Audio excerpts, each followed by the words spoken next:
Apabila Amerika Syarikat berhenti mencetak wang untuk menyelamatkan pasaran, bon perbendaharaan, saham teknologi dan emas perlu dinilai semula.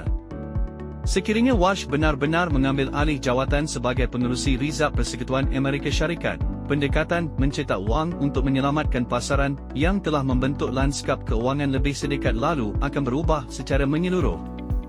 Bon perbendaharaan Amerika Syarikat jangka panjang, saham teknologi dan emas semuanya perlu dinilai semula di bawah set peraturan baharu. Ini adalah Ultima Markets. Kebelakangan ini, spekulasi mengenai kemungkinan Walsh menjadi pengerusi Rizab Persekutuan Amerika Syarikat seterusnya tersebar luas, dengan pelbagai analisis berlegar di pasaran. Namun jika diringkaskan, persoalan utamanya ialah, apakah yang akan berlaku kepada bon perbendaharaan Amerika Syarikat apabila beliau mengambil alih, dan adakah saham serta emas akan menanggung kesannya? Mari kita lihat Walsh terlebih dahulu. Beliau seorang penyokong dasar ketat terhadap inflasi, tetapi bukan dalam erti kata tradisional yang hanya memfokuskan kepada inflasi. Apa yang benar-benar ditentangnya ialah pendekatan Rizab Persekutuan Amerika Syarikat yang menganggap pelonggaran kuantitatif sebagai alat rutin, sentiasa menyokong perbendaharaan dan membeli hutang kerajaan tanpa had yang jelas. Pada masa lalu, Rizab Persekutuan Amerika Syarikat merupakan pembeli terbesar dalam pasaran bon perbendaharaan. Kini, pembeli tersebut bersedia untuk berundur. Tanpa sokongan ini, pasaran perlu menyerap risiko dengan sendirinya, dan kos pinjaman secara semula jadi akan meningkat. Ini membawa kepada satu perubahan kritikal, keluk hasil yang semakin curam. Bayangkan ia seperti jongkang-jongkit. Di satu hujung, terdapat kadar faedah jangka pendek seperti bon perbendaharaan 2 tahun. Untuk mengimbangi kesan pengurangan kunci kira-kira, Walsh mungkin memilih untuk menurunkan kadar faedah, sekaligus menekan hasil jangka pendek ke bawah. Di hujung yang lain pula ialah hasil jangka panjang, seperti bon 10 tahun dan 30 tahun. Apabila Rizab Persekutuan Amerika Syarikat tidak lagi bertindak sebagai pembeli terakhir, pasaran akan berkata, jika tiada siapa yang masuk membeli, saya perlukan hasil yang lebih tinggi. Akibatnya, hasil jangka panjang meningkat.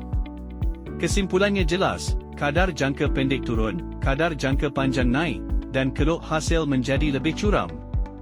Bagaimana perubahan ini memberi kesan kepada kelas aset lain? Pertama, dolar Amerika Syarikat.